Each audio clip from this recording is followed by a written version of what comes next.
Somos Sí, artistas, ¿no?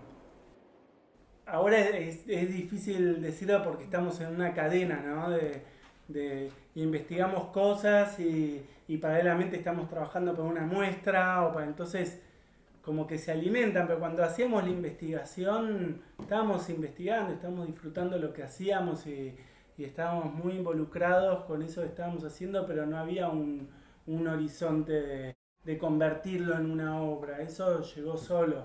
Bueno, sí, cuando encontramos la otra no, mitad. claramente no manejamos una especulación sobre el tipo de género que estábamos tratando. Ni siquiera es que nos preguntábamos en un sentido retórico qué estamos haciendo. Claro. Estábamos haciéndolo. Era más bien de afuera la pregunta, ¿qué están haciendo? Nosotros no vamos diciendo es obra, no es obra, o es una investigación artística o científica. Nosotros hacemos y la misma inercia y los que se van sumando le terminan de poner o hacen lo que pueden, ¿no? Como nosotros no, eh, nosotros queríamos reunir las dos mitades y sí, estaba la certeza de que eso era lo que queríamos hacer y bueno, es una obra, ¿no? La reunión de las mitades. Después está la pregunta esa que vos conocés, pero ¿cuál es la obra? ¿Es las dos mitades? ¿Los meteoritos son una obra? ¿Es el proceso? Es un poco más complejo de exactamente cuál es la obra. Nosotros sabíamos cuando quisimos reunir las dos mitades, sabíamos que había que reunirlo en un espacio de arte porque tenía que ser en un fuero de arte donde eso se reúna, porque ahí iba a tener la potencia de la reunión, que no era una curiosidad, era algo más grande que se reúne en dos mitades para hablar de meteoritos. No era sobre meteoritos la charla, era algo más grande. Entonces por eso tenía que suceder en un espacio de arte. Y cuando hicimos el primer viaje al Chaco, teníamos hecho una especie de censo donde estaba la lista de instituciones que tenían meteoritos de campo del cielo. Entonces nos habíamos puesto como objetivo ir a cada institución, sacarle una foto al meteorito, ver qué información había disponible sobre cada meteorito, en qué año se había encontrado, quién lo había traído hasta ahí, el nombre, algunos tenían dos nombres, como entender con más claridad cada una de las piezas para empezar a armar la cuestión, ¿no? De campo del cielo, dónde están, quiénes son. Y eso lo hicimos camino al Chaco y cuando volvimos del Chaco fuimos al planetario, que probablemente era lo más cercano que teníamos para empezar, pero por algún motivo lo hicimos al final, casi por casualidad. Y lo que nos pasó cuando llegamos al planetario es que ya habíamos visto una decena de meteoritos de campo del cielo grandes y lo que nos pasó con el taco es que llegamos al planetario tienen tres masas de campo del cielo. Y vimos uno, vimos la otra y después vimos el taco y dijimos, pero pará, esto es medio meteorito, no es entero. Esto alguien lo cortó, ¿dónde está la otra mitad? Y eso fue un momento clave porque tuvimos una pregunta grande con la que, bueno, trabajamos por más de 3 años hasta la muestra, que ¿dónde está la otra mitad? No, les preguntamos, dijimos, ¿dónde está la otra mitad? Y no entendían la pregunta. Salieron afuera a ver de qué les hablamos, pero ¿cómo nos robaron? Y es algo, tomó un año cortar el taco, pero bueno, básicamente estuvo 40 años en la puerta del planetario y, y no estaba claro que había otra mitad, como que era la mitad de algo, entonces al ser la mitad de algo debe haber otra mitad en algún lado. Entramos en un terreno que tiene que ver con nuestra práctica, que es esta idea que nosotros como dimos a llamar ingeniería institucional, que es un aspecto central de nuestra práctica que fuimos aprendiendo haciendo y no sabiendo. O sea, cuando pasó lo del taco, nos tomamos un colectivo a las afueras de Washington, donde estaba la otra mitad y nos acompañaba el curador de la colección del Smithsonian, y cuando salimos de ver el taco todos, él lo había visto por primera vez. De hecho, él no sabía que tenían eso. O sea, fue como un día muy movilizante, el día que redescubrimos, por decirlo de una manera, la otra mitad. Nosotros dijimos, era como casi sin hablar. Cuando vimos la otra mitad, era obvio que esto se trataba de reunir las dos mitades. El proyecto. La idea de que este proyecto que veníamos investigando hace 3 años se condensaba en el gesto de reunir esas dos mitades olvidadas por más de 40 y pico de años. Porque ahora visto en perspectiva parece que pasó mucho Sí. tiempo, pero fue bastante rápido, desde que hicimos la pregunta, que fue en junio de 2006, hasta que y vimos la como otra que mitad. empezamos a averiguar dónde puede estar y apareció la posibilidad de que esté en Washington y armamos un viaje a Estados Unidos, pues también fuimos a investigar otro lugar y así fue que llegamos al Smithsonian. No pasó tanto tiempo, pero en el momento... Sí, se sintió como mucho, pero cuando volvíamos en el micro con este tipo, después de haber visto la otra mitad, le dijimos, mirá, nosotros queremos reunir las dos mitades. Y él dijo, me parece muy buena la idea, la verdad, es genial, pero olvídense que se los demos a ustedes dos porque el Smithsonian no le presta a individuos, el Smithsonian le presta a instituciones.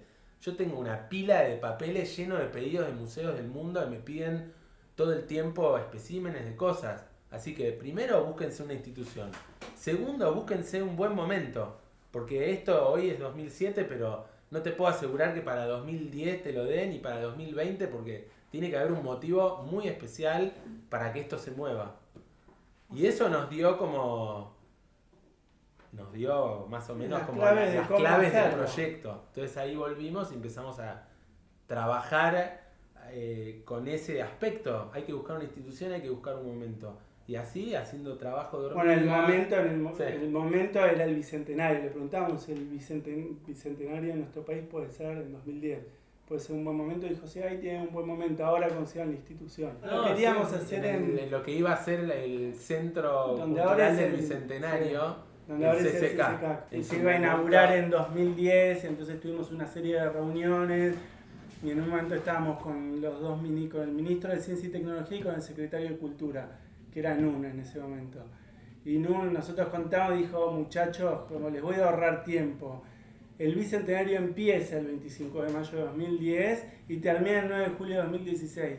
Y el Centro Cultural del Bicentenario no va a estar inaugurado en 2010, así que si quieren hacerlo, búsquense otro lugar porque ese lugar no va a estar disponible. No lo hicimos acá porque no estaba el lugar y las condiciones Sí, se sí. veía como hiper... Políticamente es complicado Argentina. Y se veía como un movimiento como muy complicado. El Smithsonian, decíamos, ni lo van a prestar Claro, para la van a- Argentina. No había un lugar tampoco. Nosotros siempre necesitamos un lugar para poder pensar siempre el espacio nos ayudó a poder pensar en la cosa. Y pudimos pensar en el taco en Argentina cuando teníamos el correo. Visitamos el correo cuando estaba en construcción, como que había. Después se fue el correo y ya no estuvo más en Argentina. Al tiempo viajamos a Alemania, logramos nos invitaron a una residencia y nos dieron un subsidio para viajar. Y en ese viaje conocimos el lugar Porticus y vimos una muestra y salimos la muestra y nos miramos y dijimos, está buena la muestra, pero este lugar es perfecto para el taco. El meteorito, y no es menor este dato, se separó en Alemania. O sea que de ahí de nuevo como lo de Alemania, por ahí íbamos a Turquía y decíamos qué lindo este lugar, pero hay que ver cuánto sentido tiene hacerlo en Turquía. Lo que tenía Alemania también era que a nivel como conceptual, por decir un modo, lo que estábamos haciendo era llevar las dos mitades de nuevo al país donde se separó. Porque aparte en Alemania, en Frankfurt, que es donde queda Porticus, fue el centro de los festejos del Bicentenario en el exterior.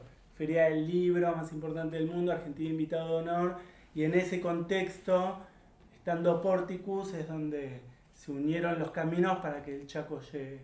Y Porticus queda en una pequeña isla en el río que separa la ciudad en dos, y río abajo, en Mainz, a 40 kilómetros, es donde se cortó el taco. Igual eso es como algo que se sumó Sí, a la... son como líneas Sí. que convergieron todas para Parte que de la suceda convergencia. en Frankfurt. En el Ministerio de Ciencia y Tecnología, los que se estaban ocupando tuvieron como la idea de como, che, pará, estamos yendo a los festejos del Bicentenario con nuestra mitad argentina está toda oxidada. Se ve feo, como que había una apreciación estética. Mi recuerdo es que ellos nos preguntan si se debería como pulir y sacarle el óxido. Nosotros dijimos que no, porque primero que no nos parecía que había un problema estético, que lo que era representar su realidad y que lo importante era que cada mitad pudiera representar su realidad en tiempo presente. No había indicación de cuál era cuál, no había indicación de nada en la muestra. Estaba el cartel que la puerta que está ahí, y vos entrabas y no había una letra en toda la sala. Después la construcción es muy específica, como esto de no, que la mitad de Argentina no la toquen, que esté tal cual está, la de allá también, la distancia entre las dos mitades, ¿cuál tiene que ser? ¿Qué distancia tiene que haber? ¿Pueden estar pegadas? No, no pueden estar pegadas porque le falta un montón de materia. Todo esto que está en el medio no está, entonces si las juntás no va a coincidir nunca. Claro. Pero ¿cuál es la distancia? Que es una pregunta que nos acompañó mucho tiempo y el mismo espacio nos lo dijo. Por una cuestión de carga del edificio, tuvieron que ellos hacer una consulta con ingenieros de cuál era la distancia mínima que podían estar. Y de ahí surgió la distancia. Si se volviese a exhibir, ¿tiene que ser 60 centímetros la distancia o se debe considerar la carga del edificio para determinar la distancia? Sería un reenactment. Es una pregunta abierta. Si fueran 60 centímetros sería probablemente un reenactment. Porque sería volver a hacer algo que sucedió en un tiempo-espacio que estuvo definido por variables que le fueron absolutamente como concretas a esa situación. Una forma de conservación, uno de los vehículos de conservación de la obra es el libro, el taco. Otros vehículos son la serie de artículos que se escribieron, que sí hay interpretaciones sobre la obra, que son sobre todo de parte de los que escribieron, también son formas de conservar la obra. Y después tenemos como generamos una serie de fotografías, de cuadros que reproducen a las mitades. Son como vistas de la muestra, que es de alguna manera algún tipo de registro y de documentación de ese hito, que fue la reunión. Y después está nuestro archivo, que también requiere conservación.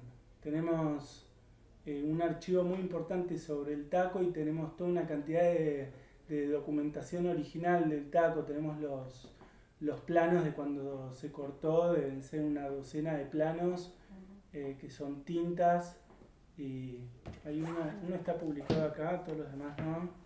Hay fragmentos. Bueno, todos estos son detalles. Hay una docena de planos de esta serie que nos transfirieron, nos regalaron. Sí, nosotros lo llamamos transferencia, pero en realidad nos los regalaron, ¿no? Nosotros decimos que nos transfirieron el archivo, pero lo iban a tirar a la basura. Y después tenemos todo el archivo de Bill Cassidy, que es el científico principal de Campo del Cielo y que fue el que dirigió la campaña en que encontraron al taco, y tenemos todo su archivo. Y eso también requiere algún tiempo.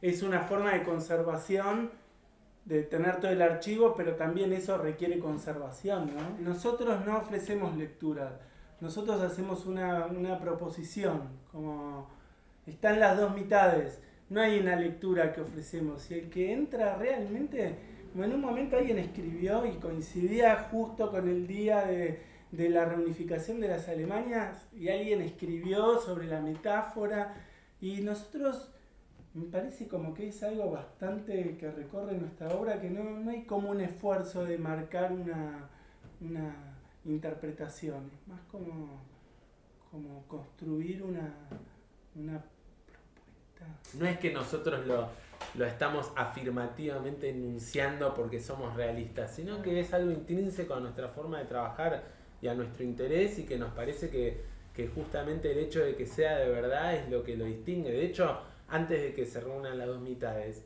el que dirigía el Porticus, en un momento nos dijo: chicos, si llega una mitad hago la muestra igual.